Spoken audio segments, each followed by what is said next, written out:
A longtime Cleveland councilman was arrested this morning at his home after a federal grand jury issued a 15-count indictment alleging he and two others conspired to commit federal program fraud. And that announcement is shocking some who live in Ken Johnson's ward.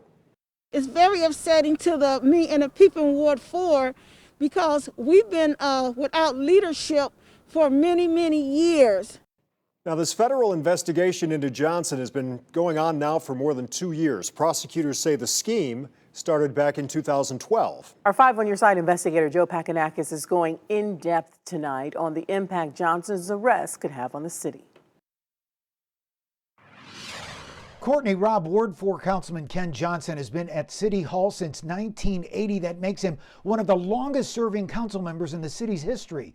But some residents in Cleveland's Ward 4 believe Tuesday's federal charges are yet another clear indication that change is needed. He should step down and someone should be appointed to the position. Ward 4 precinct representatives like Deborah Gray say leaders at Cleveland City Hall should have worked harder to look into Councilman Ken Johnson's expense report practices when the FBI first launched its probe back in 2018. No one stepped up at City Hall, to help figure this out and to shut it down. In this indictment, investigators say Johnson and longtime council assistant Garnell Jameson worked together to submit fraudulent monthly city council expense reports totaling more than $127,000 over 8 years. Prosecutors say the 74-year-old councilman also worked with the former executive director of the Buckeye Shaker Square Development Corporation, John Hopkins, to again create fraudulent timesheets that led to $50,000 in payments to Johnson family members or court-appointed guardians. Gray believes Johnson's lack of leadership played a role in the Buckeye CDC's closing in 2019, cutting badly needed support.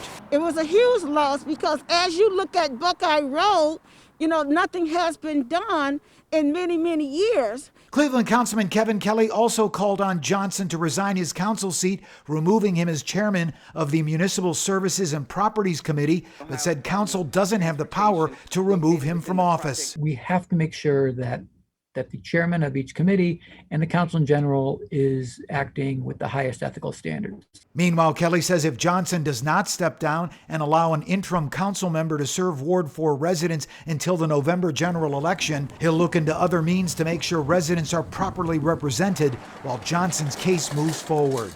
If that means hiring a temporary ombudsman, if that means doing some sort of additional outreach, we're going to do that. And News 5 tried to reach Johnson by phone Tuesday night, and throughout the day we're still waiting for a response. Investigators say Johnson and Jameson also falsified the councilman's tax returns, falsified a document, and tampered with a witness in the case. However, prosecutors wouldn't say if their investigation is over or if more indictments could be on the way. I'm 5 on Your Side investigator Joe Paganakis.